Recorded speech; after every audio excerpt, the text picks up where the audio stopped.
Senhor Presidente, senhoras e senhores deputados, antes de mais nada, embora o Senhor Presidente se associou a este mês internacional, que é o mês internacional da prevenção dos maus tratos na infância, que tem um lema: serei o que me deres, que seja amor.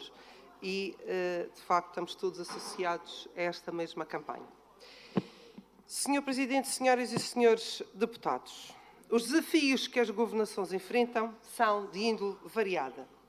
E entre os diversos fatores que influenciam a forma como a governação existe, encontram-se também vários fatores externos que influenciam precisamente esta mesma governação e que, por vezes, são incontornáveis.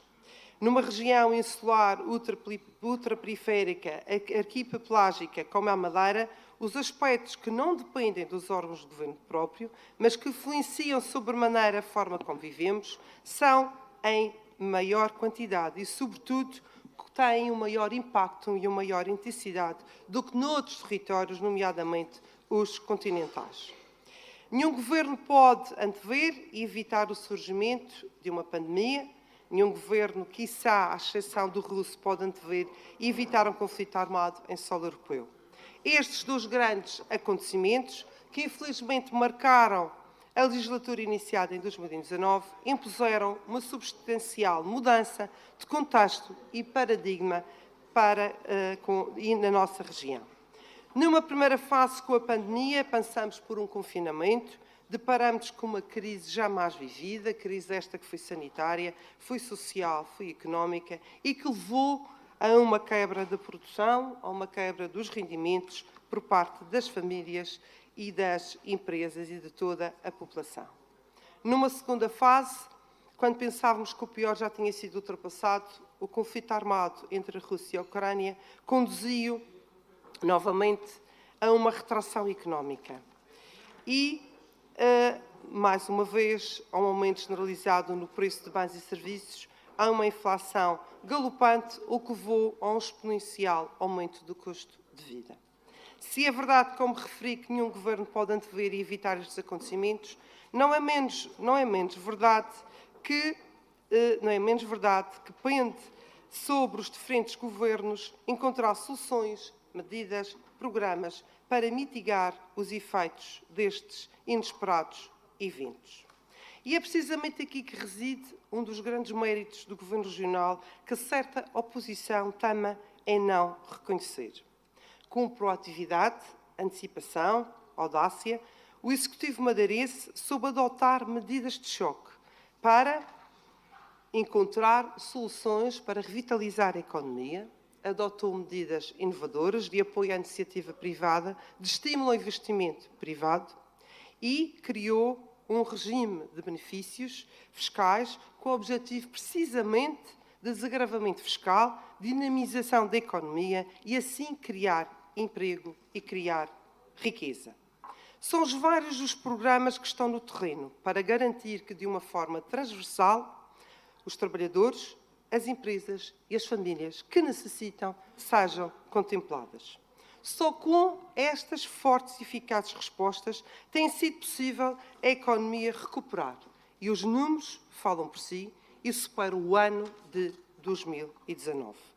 Com o atual quadro macroeconómico, o conflito armado que não tem fim à vista, reconhecem-se que muitos passam por dificuldades. Por isso, quero aqui destacar um conjunto de medidas de política orçamental de combate à crise, encetadas por iniciativa exclusiva do nosso Governo Regional. Desde logo, destaco aquela que é uma medida que abrange a esmagadora maioria das famílias madeirenses, que tem impacto direto no orçamento familiar e que corresponde, efetivamente, a uma verdadeira política de devolução de rendimentos às famílias, ou seja, a redução do IRS, que, isto sim, permite e provoca um alívio das famílias. Esta medida consiste, como todos sabem, na aplicação do diferencial de 30% aos terceiros e quartos escalões, no máximo permitido à região, que é aquilo que é possível, à semelhança do que já tinha verificado com o primeiro e segundo escalão. A redução do IRS chega neste ano, como já referimos, a SAS em cada 7 famílias na Madeira e do Porto Santo. Um aumento de liquidez médio de 540 euros por agregado. No total, serão cerca de 65 milhões de euros a mais que são devolvidos à nossa população. Noutra área muito importante para os orçamentos familiares, o Governo Regional decidiu e bem agir de forma a diminuir o imposto sobre os produtos petrolíferos, procedendo à sua diminuição, o que levará que exista uma redução de 33 milhões de euros no custo dos combustíveis. Logo, há uma verdadeira devolução a todos os madeirenses. Na energia, sector este que tem tido um grande impacto com esta crise, contamos também com a redução do IVA da eletricidade, que levará no final de 2023 a que os consumidores poupem mais de 1,9 bilhões de euros. Senhor Presidente, senhoras e senhores deputados, estamos a falar de valores de uma grandeza considerável, mas ainda há mais medidas para elencar. Medidas que, pelo silêncio da oposição, em relação às mesmas, parecem ser incómodas para alguns senhores e senhores deputados. Reconhecendo o imperioso papel do tecido empresarial madeirense para a criação e manutenção dos postos de trabalho, e ao contrário daqueles que vilipendiam os nossos empresários, o Governo Regional abriu 2 linhas de apoio que representam cerca de 90 milhões de euros para os anos 2022 e 2023. Mas o Governo Regional ainda foi mais longe. Apoia igualmente os pequenos, médias empresas. Apoia os agricultores mais afetados com o aumento dos custos de vida, apoiando assim os fatores de produção, incentivando, estimulando a sustentabilidade da produção regional.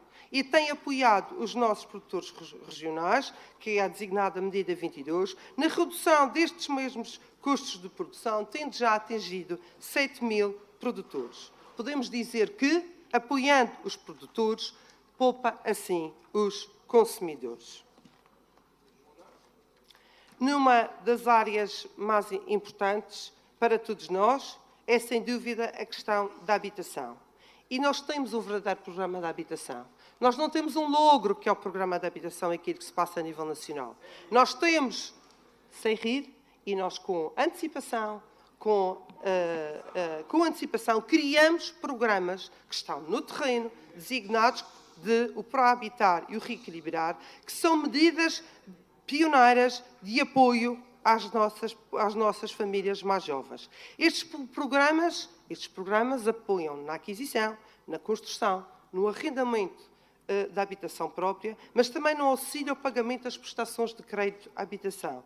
São mais de 3,4 milhões de euros para estes programas e para as nossas famílias da classe média que muito precisam.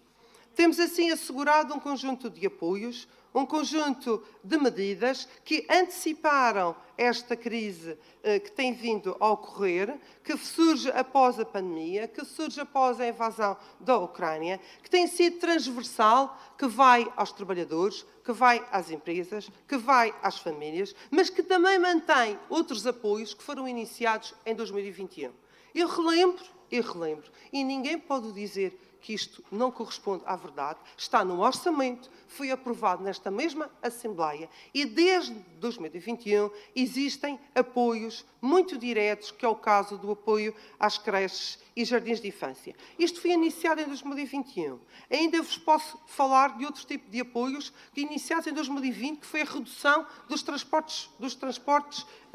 espaços sociais para os transportes públicos. Também ainda lhe posso falar de um outro apoio iniciado em 2020, do apoio às viagens aos estudantes universitários. Ou seja, com antecipação, continuamos e manteve-se os programas já iniciados e que podem assim apoiar toda a nossa população.